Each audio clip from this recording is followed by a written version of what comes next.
It needs satellites and sensors feeding it data. So what are the tools we use to gather all that crucial information for our M&E system? Let's pop open the toolkit.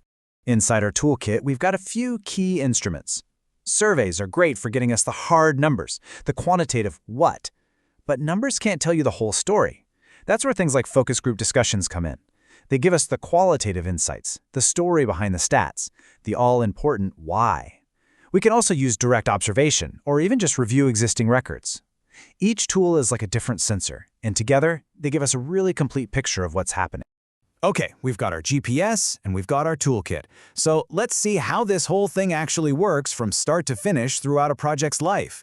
This is what's known as the project cycle. You know, almost every project follows a similar path. First, you identify a problem. Let's say girls in a rural area aren't able to go to school.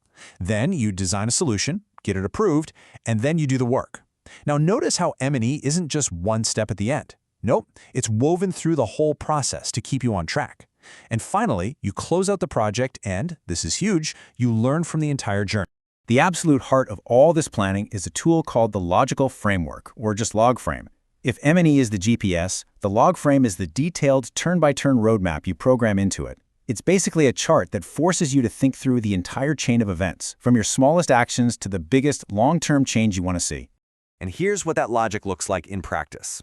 It's all about connecting the dots. You start with simple activities, like building schools. This leads to tangible outputs. Boom, the schools are built.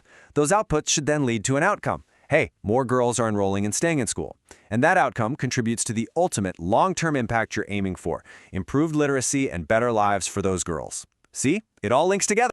So how do we actually know if we're hitting those targets along the way? Well, we use what are called SMART indicators. These are the specific waypoints on our map. So instead of a fuzzy goal like improve education, a SMART indicator would be something like increase the enrollment rate of girls in this district from 60% to 90% by the year 2027. It's crystal clear. You know exactly what success looks like. Okay, this is really important. A project's journey doesn't just involve the people running it. What about the people it's actually meant to serve?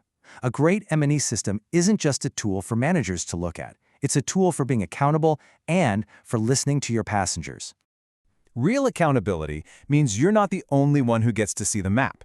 It's about being transparent, sharing project details openly.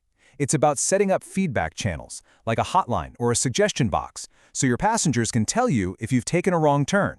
And, most importantly, it means actually listening and being willing to adjust the route based on what they're telling you. And when you really listen, that's when you learn. This is where M&E